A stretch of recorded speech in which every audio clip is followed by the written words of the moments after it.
എല്ലാ കൂട്ടുകാർക്കും നല്ലൊരു രാത്രി ആശംസിച്ചുകൊണ്ട് മാമ്പഴത്തിന്റെ പുതിയ വീഡിയോയിലേക്ക് സ്വാഗതം. നമുക്ക് നേരെ അബിയുടെ ജാനകിയുടെ നാളത്തെ നല്ലൊരു പ്രൊമോ വിശേഷം കണ്ടാലോ. അങ്ങനെ ഇന്നത്തെ വിശേഷം നമ്മൾ കണ്ടു. അജയ് ഓടിപ്പോയെന്നുള്ള സത്യം എല്ലാരും അറിയുവാണ്. അതറിഞ്ഞു കഴിഞ്ഞപ്പോഴത്തേക്ക് സഹിക്കാൻ പറ്റുന്നുണ്ടായിരുന്നില്ല തമ്പിക്ക്. തമ്പി പോയി സൂര്യനാരായണനെ വെല്ലുവിളിക്കുന്നൊക്കെ ചെയ്യുന്നുണ്ട്. പിന്നീട് പറഞ്ഞു, എനിക്കറിയാടാ, നീ മനഃപൂർവ്വം എന്നോട് ഈ ചതി ചെയ്താന്ന് എനിക്കറിയാം. ഒരു പക്ഷേങ്കില് ഈ വിവാഹം ഇപ്പം നടന്നില്ലെങ്കിൽ എന്റെ മോൾക്കിനി 39 വയസ്സാകണ്ടേ വിവാഹം നടക്കണമെങ്കിൽ. അതുകൊണ്ട് നീ ചെയ്ത ചതിയല്ലേന്ന് ചോദിക്കാം. പക്ഷേങ്കില് സൂര്യനാരായണൻ തന്റെ നിരപരാധിത്വം പറയാനായിട്ട് തുടങ്ങിയെങ്കിലും അതൊന്നും കേൾക്കാനായിട്ട് തമ്പി കൂട്ടാക്കില്ല. അവസാനം മോളോട് പറഞ്ഞു, അവരിനോട് പറഞ്ഞു ബാന്ന് പറഞ്ഞിട്ട് കൈ പിടിച്ചോണ്ട് അങ്ങോട്ട് നടന്നു പോവാണ്. ഒരു നിമിഷത്തേക്ക് എന്ത് ചെയ്യണമെന്ന് അറിയത്തില്ലാത്തൊരവസ്ഥയായി പോയി ജാനകിക്ക്. കാരണം ജാനകിക്കറിയാം താനായിട്ടാണ് ഈ വിവാഹബന്ധമായിട്ട് മുന്നോട്ട് പോയത്. ഇനിയിപ്പോ ഈ വിവാഹം നടന്നില്ലെങ്കിൽ അബിയേട്ടൻ തന്നോട് പറഞ്ഞ കാര്യങ്ങളൊക്കെ ജാനകിയുടെ മനസ്സിലുണ്ട്. ഒരിക്കലും പിന്നെ നമ്മൾ തമ്മിൽ ഈ പഴയ പോലെ ഒരു ബന്ധം ഉണ്ടായെന്ന് വരത്തില്ല. നമ്മൾ തമ്മിൽ ഇങ്ങനെ ഒരു സംസാരം ഉണ്ടായെന്ന് വരത്തില്ല. അജയ് എങ്ങാനും ചതിക്കുകയോ എന്തെങ്കിലും ചെയ്തിട്ടുണ്ടെങ്കിൽ അതൊക്കെ ഓർത്തപ്പം ജാനകിക്ക് എന്ത് ചെയ്യണമെന്ന് അറിയത്തില്ല. പെട്ടെന്ന് ജാനകി അബിനെ വിളിച്ചിട്ടുണ്ട്. അതെ അബിയേട്ട, എനിക്കൊരു കാര്യം പറയാണെന്ന് പറയും. എന്താ കാര്യമാണ്? ഇങ്ങോട്ട് വരാനും പറഞ്ഞോണ്ട് അഭിനയം കൂട്ടിക്കൊണ്ട് അങ്ങോട്ട് പോവാണ്. പിന്നീട് നേരെ ജാനകി ചെല്ലുന്നേ അവര് പോകുന്ന വഴിക്ക് അവരുടെ അടുത്തേക്ക് ഓടി ചെല്ലുവാണ്. എന്നാൽ സാർ ഒരു മിനിറ്റ് എനിക്ക് പറയാനുള്ളതെന്ന് കേൾക്കണമെന്ന് പറയാം. പെട്ടെന്ന് തമ്പി, എന്താ നിനക്ക് പറയാനുള്ളേ? ഇത്രയൊക്കെ ആക്കിയത് പോരെ, ഇനി നിനക്ക് പറയാനുണ്ടോന്ന് ചോദിക്കാം. അത് സാർ, കല്യാണം മുടങ്ങിയെന്നുള്ളത് ശരി തന്നെയാ.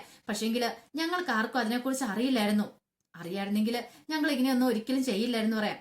ഇത് കേട്ടതും ഭയങ്കര ദേഷ്യത്തെ അപർണ പറഞ്ഞു, അറിയത്തില്ലായിരുന്ന പോലും എല്ലാ സപ്പോർട്ടും അനിയന് ചെയ്തു കൊടുത്തിട്ട് ഒന്നും അറിയത്തില്ലാതെ പോലെ മുന്നിൽ നിന്ന് അടിക്കുവാണെന്ന് ചോദിക്കും. ഇല്ല, സത്യമായിട്ട് ഒരു സപ്പോർട്ട് ചെയ്തു കൊടുത്തിട്ടില്ല. അവൻ ഇങ്ങനെ ഒരു ചതി ചെയ്യുന്ന സ്വപ്നത്തിൽ പോലും പ്രതീക്ഷിച്ച കാര്യമല്ല. ഞങ്ങളോട് ക്ഷമിക്കണം സാർ, എന്ത് പ്രായച്ചിത്തം ചെയ്യാനും ഞങ്ങൾ ഒരുക്കുവാന്ന് പറയാം. ഈ സമയം അയാൾ തമ്പി ചോദിച്ചു, അല്ല ഒളിച്ചോടിപ്പോയ അജയനെ ഇവിടെ തിരികെ കൊണ്ടുവരാൻ പറ്റുമോ? ഇല്ലല്ലോ. പിന്നെ കൂടുതൽ വർത്താനം ഒന്നും പറയണ്ടെന്ന് പറയണ. ഇത് കേട്ടോ അപർണ പറഞ്ഞു, ഇനിയിപ്പം അവനെ കൊണ്ട് എന്ത് ചെയ്യാനാ? എനിക്ക് അജയെ പോലെ ഒരുത്തന്നെ ഇനി വേണ്ടാന്ന് പറയണ. കാരണം ഏതോ ഒരു പെണ്ണിന്റെ കൂടെയാ പോയിരിക്കുന്നത്. അങ്ങനെയുള്ള ഒരുത്തന്നെ എനിക്കിനി എന്തിനാ അച്ഛാന്ന് ചോദിക്കുക. പെട്ടെന്ന് അപർണ പറഞ്ഞു, കല്യാണം അല്ലേ പ്രശ്നം. 39 വയസ്സായെങ്കിൽ അപർണയ്ക്ക് ഇനി കല്യാണം നടക്കോളന്നല്ലേ പറഞ്ഞേ. ഒരു കാര്യം ചെയ്യാം, അപർണയുടെ വിവാഹം ആ നേരത്തെ തീരുമാനിച്ചുറപ്പിച്ച മുഹൂർത്തത്തിൽ തന്നെ നടക്കൂന്ന് പറയാം. പെട്ടെന്ന് തമ്പി വെച്ചു, ചെറുക്കനില്ലാതെ എങ്ങനെ വിവാഹം നടക്കുന്ന നീ പറയണെന്ന് ചോദിക്കാം. അതെ, ഞങ്ങളുടെ കുടുംബത്തില് അജയ് മാത്രമല്ല, അജയ്ക്ക് ഒരു അനിയനും കൂടെ ഉണ്ട്. സൂര്യനാരായണൻ ഒരു വേറെ മകനും കൂടെ ഉണ്ട്, അമല്. ആ നിശ്ചയിച്ചുറപ്പിച്ച വിവാഹ മുഹൂർത്തത്തിൽ തന്നെ അപർണയുടെ കഴുത്തി താലി കിട്ടുമെന്ന് പറയാം. ഇത് കേട്ടത് ഞെട്ടിത്തെരിച്ച് നോക്കുകയാണ്. കാരണം അപർണയ്ക്കാണെ അമലിനെ കണ്ണെടുത്താൽ കാണത്തില്ല, വൃത്തിയില്ല, അങ്ങനെ 100 കൂട്ടം കാര്യങ്ങളായിരുന്നു മുമ്പ് പറഞ്ഞുകൊണ്ടിരുന്നത്. ഇത് കേട്ടത് അവന് ഞാൻ വിവാഹം കഴിക്കണം. നല്ല കഥയായെന്ന് പറയാം. തമ്പി പറഞ്ഞ്, നിങ്ങളെന്നെ ആളെ കളിയാക്കുവാണോന്ന് ചോദിക്കാം. ഇതെന്താ പകരത്തിന് പകരോ? ഒരാൾ പോയ ഉടനെ മറ്റൊരാളെ പിടിച്ച് തലയിലേക്ക് ഇട്ട് വെക്കാൻ? അതല്ല, നിങ്ങൾ ഉദ്ദേശിക്കുന്ന പോലെ ഒന്നുമല്ല. അവന് നല്ലവനാ. അവന് ജോലി ഇല്ലെന്നുള്ളൂ, പക്ഷെങ്കിൽ അവന് നല്ല വിദ്യാഭ്യാസം ഉണ്ട്, എല്ലാം കൊണ്ടും നല്ലവനാ, സ്വഭാവം നല്ലതെന്ന് പറയാം. ഇത് കേട്ട് അപർണ പറഞ്ഞു, ഇല്ല ചാ, അതൊന്നും ശരിയാവത്തില്ലെന്ന് പറയണം. ഈ വിവാഹം നടക്കത്തില്ല എന്ന് പറയാം. പെട്ടെന്ന് ജാനകി പറഞ്ഞു, അല്ല ഞാൻ നോക്കിയിട്ട് ഇത് മാത്രമേ ഒരു മാർഗം കാണുന്നുള്ളൂ. ഞങ്ങൾ ഒരിക്കലും ചതിച്ചിട്ടില്ല. ഞങ്ങൾ ചതിച്ചാലും തെളിയിക്കാനായിട്ട് ഞങ്ങൾക്ക് അതിനുള്ള ഒരു അവസരം കൂടെ തരണമെന്ന് പറയാം. ഇതെല്ലാം കേട്ട് ആകെപ്പാടെ ഞെട്ടിത്തെരിച്ചിരിക്കുക അമലിന് സ്വന്തം കാതുകളെ വിശ്വസിക്കാൻ പോലും പറ്റുന്നില്ല. കാരണം ഇത്രയും കാലം തന്നെ കണ്ടിട്ടുണ്ടെങ്കിൽ ചതുർത്ഥിയായിരുന്ന അപർണയുടെ കഴുത്തിൽ താൻ താലി ആർത്താന്ന് പറഞ്ഞിട്ടുണ്ടെങ്കിൽ തന്റെ ജീവിതം എന്തായി തീരും. ഈ ഏട്ടത്തി എന്താ പറയണേ? ഒന്നും അങ്ങോട്ട് മനസ്സിലാകുന്നില്ല. ഈ സമയം തമ്പി ചോദിച്ചു, അല്ല നിങ്ങളിതൊക്കെ പറയുന്നുണ്ടല്ലോ, അമലിനോട് ഈ കാര്യത്തെ കൂടെ സൂചിപ്പിക്കുകയും ചെയ്തെന്ന് ചോദിക്കാം. ഞാൻ പറഞ്ഞിട്ടുണ്ടെങ്കിൽ അമൽ അനുസരിക്കും, എനിക്ക് ഉറപ്പായിട്ടുള്ള കാര്യമാണ്. പെട്ടെന്ന് അബിയോട്, ജാനകി നീ എന്തൊക്കെയാ പറയണേ? അമലിന്റെ സമ്മതം പോലും ചോദിച്ചിട്ടില്ലെന്ന് പറയാം. അബിയേട്ടന് നിക്ക്, ആദ്യം അപർണയുടെ സമ്മതം അറിയണല്ലോ, പിന്നെയല്ലേ അമലിന്റെ കാര്യം. അമലിനോട് നമ്മൾ പറഞ്ഞിട്ടുണ്ടെങ്കിൽ അമല് കേൾക്കും. കാരണം 2 കുടുംബക്കാരും തമ്മിൽ കുറെ കാലത്തിന് ശേഷം വൈരാഗ്യം മറന്ന് ഒന്നാകുന്നേ. ആ നിമിഷത്തിന് വേണ്ടി നമ്മൾ കാത്തിരുന്നേ. അപ്പൊ ഇങ്ങനെ ഒരു നിമിഷത്തില് വീണ്ടും ഒരു വൈരാഗ്യം, അത് പൊറുക്കാൻ പറ്റുന്ന കാര്യമല്ല. അതുകൊണ്ടാ പറഞ്ഞേ, 2 കുടുംബക്കാരും എങ്ങനെയാലും ഒന്നിച്ചു പോകണം അബിയേട്ട. അമലിനെ എങ്ങനെയും പറഞ്ഞ് നമുക്ക് വിശ്വസിപ്പിക്കാം. അവനെ എങ്ങനെയാലും നമുക്ക് അപർണയായിട്ട് ഒന്നിപ്പിക്കാം. അത് കുഴപ്പമില്ല. പക്ഷെ അപർണയുടെ മനസ്സാണ് ആദ്യം അറിയേണ്ടതെന്ന് പറയാം. എല്ലാം കേട്ട് കഴിഞ്ഞപ്പോ പെട്ടെന്ന് അപർണയുടെ അമ്മ പറഞ്ഞു, നിങ്ങൾ എന്താ ജാനി ഇങ്ങനെയൊക്കെ പറയണേ? അപർണ ആർക്ക് വേണ്ടി കാത്തിരുന്നെന്നറിയോ? അജയ്ക്ക് വേണ്ടിയിട്ടാ. അജയനെ ഇഷ്ടപ്പെട്ട് അവനെ വിവാഹം കഴിക്കണം എന്ന് ആഗ്രഹിച്ച പെൺകുട്ടി അപർണ. പിന്നെ പെട്ടെന്നൊരു നിമിഷം അവൾക്ക് അമലിനെ കല്യാണം കഴിക്കാൻ താല്പര്യം കാണോ? ഇതെന്താ ഇങ്ങനെയൊക്കെ പറയണെന്ന് ചോദിക്കാം. എനിക്കറിയാം ആന്റി, കാരണം എന്താന്ന് എനിക്കറിയാം. പക്ഷെങ്കിൽ ഇപ്പോഴത്തെ ഈ അവസ്ഥയില് അവൻ ഒരിക്കലും ഇങ്ങനെ ചതി ചെയ്യുന്ന ഞങ്ങൾക്ക് അറിയില്ലായിരുന്നു. ഇനിയും ഇങ്ങനെ ഇത് മുന്നോട്ട് തുറന്നു പോയിട്ടുണ്ടെങ്കിൽ രണ്ട് കുടുംബക്കാരും തമ്മിൽ വീണ്ടും വൈരാഗ്യബുദ്ധിയാവും. അതൊരു കാരണവശാലും പാടില്ല. രണ്ട് കുടുംബങ്ങളും തമ്മിൽ ഒന്നിക്കണം. അതുകൊണ്ടാണ് ഞാൻ ഈ കാര്യങ്ങളൊക്കെ പറയണേന്ന് പറയാം. എങ്ങനെയെങ്കിലും ഒന്ന് സമ്മതിക്കാൻ പറയാം. ഈ സമയം സൂര്യനാരായണൻ കൂടെ അങ്ങോട്ട് വന്നു. എന്നിട്ട് പറഞ്ഞു, തമ്പിയോട് പറഞ്ഞു, അതെ എനിക്ക് ജാനകി പറഞ്ഞ തീരുമാനം തന്നെയാ എനിക്കുള്ളത്. കാരണം അമലും നല്ലവനാണ്. അമല് ജോലിയില്ലെന്നുള്ളൂ, അവന് MBA വരെ പഠിച്ചിട്ടുണ്ട്. എന്തുകൊണ്ടും അപർണയ്ക്ക് ചേരുന്നതാണ്.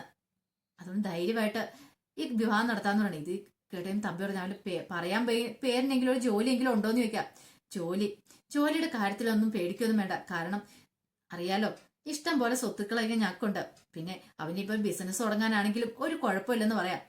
ഇതൊക്കെ കേട്ട് കഴിഞ്ഞപ്പം അപർണ പറഞ്ഞു, അച്ഛൻ ഇങ്ങോട്ട് വന്നേന്നും പറഞ്ഞുകൊണ്ട് തമ്പീനെ കൂട്ടിക്കൊണ്ട് അങ്ങോട്ട് പോവാണ്. പിന്നീട് കാണിക്കുന്ന ആകെപ്പാടെ ടെൻഷൻ അടിച്ച് അജയ് ഇങ്ങനെ ഐസുവിന്റെ ഫ്രണ്ടിലിരിക്കുക. അജയ്ക്ക് എന്ത് ചെയ്യണമെന്ന് അറിയത്തില്ല. ആരോട് തന്റെ വിഷമങ്ങൾ പറയണമെന്ന് അറിയില്ല. അങ്ങോട്ടോ ഇങ്ങോട്ടോ എന്നുള്ള രീതിക്ക് നിരഞ്ജന ഐസുവിനകത്ത് കിടക്കുവാണ്. അപ്പോഴാണ് ഉണ്ണിത്താനും ഭാര്യയും കൂടെ അങ്ങോട്ട് വരുന്നത്. അങ്ങനെ വന്നു കഴിഞ്ഞപ്പോ തന്നെ ഓടി വന്നിട്ട് ഉണ്ണിത്താൻ അജയുടെ കോളർ അങ്ങോട്ട് കുത്തിപ്പിടിച്ചു ചോദിച്ചു, ഇപ്പൊ നിനക്ക് സമാധാനമായല്ലോ അല്ലേ? നീ എന്റെ മോളെ ഇല്ലാതാക്കാൻ ശ്രമിച്ചില്ലേടാ ദുഷ്ട, നിനക്ക് ഒരിക്കലും ഞാൻ മാപ്പ് തരില്ലെന്ന് പറയാം എന്ന് പറഞ്ഞ് കോളറിനോട് കുത്തിപ്പിടിച്ചിട്ട് പെട്ടെന്ന് തന്നെ അങ്ങോട്ട് ഐസുവിന്റെ മുന്നിലേക്ക് ഒന്ന് ചെല്ലുവാണ്. അവിടെ നിന്ന് നോക്കിക്കഴിയുമ്പോഴത്തേനും ഇങ്ങനെ വെന്റിലേറ്ററിന്റെ സഹായത്തോടെ ഓക്സിജൻ മാസ്ക് ഒക്കെ വെച്ച് കിടക്കണേ നിരഞ്ജനെ കാണുവാണ്. ഈ ഒരു കാഴ്ച കണ്ട് സഹിക്കാൻ പറ്റിയില്ല. പെട്ടെന്ന് തന്നെ ഉണ്ണിത്താനെങ്കിൽ തിരികെ വന്നിട്ട് പറഞ്ഞു, ഇപ്പൊ നിനക്ക് സമാധാനമല്ലോ? എന്റെ മോളെ കൊലയ്ക്ക് കൊടുത്തപ്പോ നിനക്ക് സമാധാനമല്ലേ? ഇതിനു വേണ്ടിയിട്ടാണോടാ ഞാൻ ഇത്രയും കാലം അവളെ പൊന്നുപോലെ വളർത്തിയത്? നീ ഒറ്റ ഒരുത്തനാ എന്റെ മോളുടെ ജീവിതം കളഞ്ഞത്. നിന്നെ ഉണ്ടല്ലോ ഞാൻ വെറുതെ വിടത്തില്ല. നിന്നെ മാത്രമല്ല, നിന്റെ കുടുംബത്തെ ഉണ്ടല്ലോ മൊത്തത്തിൽ ഞാൻ കത്തിയായിരിക്കുമെന്ന് ഞാൻ പറയാണ്. ഇത് കേട്ടതും അജയ്ക്ക് നല്ല ദേഷ്യം വന്നു. കാരണം ഒന്നാമത്തെ കാര്യം സമനില തെറ്റുപോലെ ഇരിക്കുന്നേ. പെട്ടെന്ന് അജയ് ഇങ്ങോട്ട് ചാടി എഴുന്നേറ്റു. നിങ്ങൾ എന്താ പറഞ്ഞേ? ഞാൻ നിങ്ങളുടെ മോളുടെ ജീവൻ നശിപ്പിച്ചെന്നോ? നിനക്ക് നാണം ഉണ്ടാ പറയാനായിട്ട്?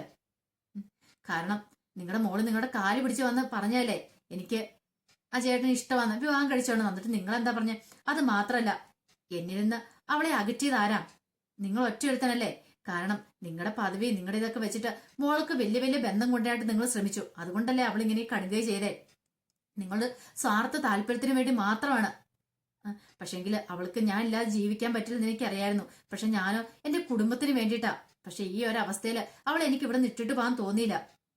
അതുകൊണ്ട് മാത്രം ഞാൻ ഇവളെ ഇങ്ങോട്ട് കൊണ്ടുവന്നേ. അവൾക്ക് എന്തെങ്കിലും സംഭവിച്ചിട്ടുണ്ടെങ്കിൽ അതെനിക്ക് സഹിക്കാൻ പറ്റുന്ന കാര്യമല്ല. ഈ സമയത്ത് ഹേമ വാവിട്ട് കരയുവാണ്. എന്റെ കുഞ്ഞിന് എന്തെങ്കിലും സംഭവിച്ചിട്ടുണ്ടെങ്കിൽ ഞാൻ ജീവിച്ചിരിക്കില്ലെന്നും പറഞ്ഞോണ്ടാ. അവർക്കറിയാം തെറ്റെല്ലാം ഉണ്ണിത്താന്റെ കയ്യിലാന്നുള്ള കാര്യം. ഉണ്ണിത്താൻ ഇങ്ങനെ ഒരു കാര്യം ചെയ്തുകൊണ്ട് മാത്രമാണ് ഈ വിവാഹം നടക്കാതെ പോയത്. അല്ലെങ്കിൽ ഉറപ്പായിട്ടും അജയും നിരഞ്ജനും നമ്മളുടെ വിവാഹം നടന്നേനും. പെട്ടെന്ന് ഉണ്ണിത്താൻ ആകെപ്പാടെ തകർന്ന മനസ്സോടെ അവിടെ ഇരുന്ന് പൊട്ടിക്കരയുവാണ്. അജയ്ക്കാണെങ്കിലോ അവിടുത്തെ അവസ്ഥ എന്താണെന്ന് അറിയത്തില്ല. ഫോണാണെങ്കിൽ അവിടെ ഇട്ടിട്ടും പോന്നു. എന്ത് ചെയ്യണമെന്ന് അറിയത്തില്ലാത്ത വല്ലാത്തൊരവസ്ഥയിൽ അജയ് നിൽക്കുന്നത്. ഇനിയിപ്പോ എന്ത് ചെയ്യും? ആരോട് ഈ കാര്യത്തെക്കുറിച്ച് ഇങ്ങനെ സംസാരിക്കും?